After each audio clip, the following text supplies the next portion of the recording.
forgot to film an intro while making all those.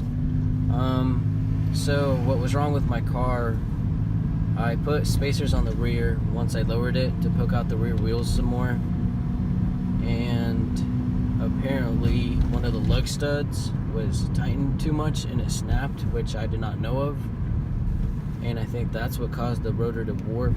So in the video I'll be changing out the rotor for a new one, and I also changed 2 of the lug studs that snapped. Sorry if the video isn't that good. It's my first time doing anything like this. I hope you guys like it. When we took the wheel off, we figured out that that one snapped, and it is this one snapped once we took the wheel off, and then apparently this one got cross-threaded, so now we have to put in easy access to get to this bolt. Go ahead and remove this brake line, push it out of the way so you can get to this one. So I took the bolt off from here, and the bracket goes like that. The bracket just scoots out, and then you disconnect it from there. You can pull it aside and tug it down, so now you have more space to get to this bolt. Slide just right off, and then you just set it aside. People talk about the screws that go here. They ask if you still need them or anything. That's just for the assembly line, so the rotors are held on, but you don't need those because the caliper.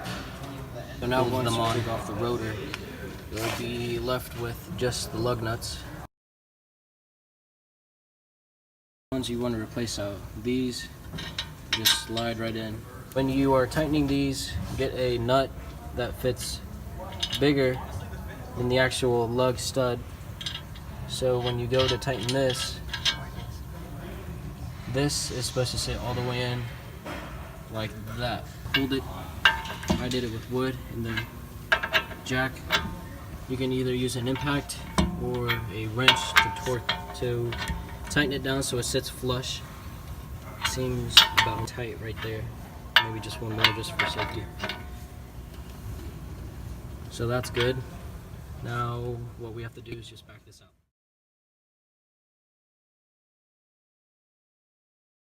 So another thing to note, when you do your rotors, make sure you clean the front and back, because if you don't clean the backs, there's also grease on the back, and that can also contaminate your pads, which would cause the pads to not. When you're doing your rotors, go ahead and take steel wool or something to the hub, so then you don't have to deal with it rusting, the hub rusting to the rotor later on. Makes it a whole lot easier to take it off. So we're testing out the new rotor, and it moves a whole lot less than the drilled and slotted one did, which is a whole lot better because it squeaked a lot. So hopefully this should stop with the squeaking. Before you put the e-brake cable back on, go ahead and tighten both caliper bolts to make it a whole lot easier. You slide the e-brake cable back on. I mean, yeah, they do keep some people there, but it's more of like a holding place.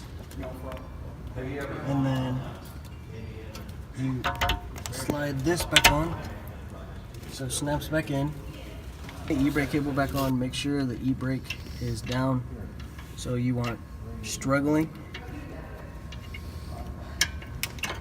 It clips back in. Once you have this bolt tightened and both the caliper bolts tightened, you are ready to go put on the wheel. So I run spacers, so each lug nut is supposed to be torqued to 80 foot-pounds, that's recommended. Before you torque down, actually impact your lug nuts, make sure they are all snug so you don't have a problem putting them on or a chance of cross-threading the lug nuts. When torquing down your lug nuts, make sure you go in a crisscross pattern so the rim just sits evenly when it mates to the rotor. The problem with the OEM rotor was that the brake pad would end up digging into the rotor. One thing I did to help was getting drilled and slotted rotors for all 4 wheels, and once I had the drilled and slotted, I haven't had a problem with any of the gouging or anything.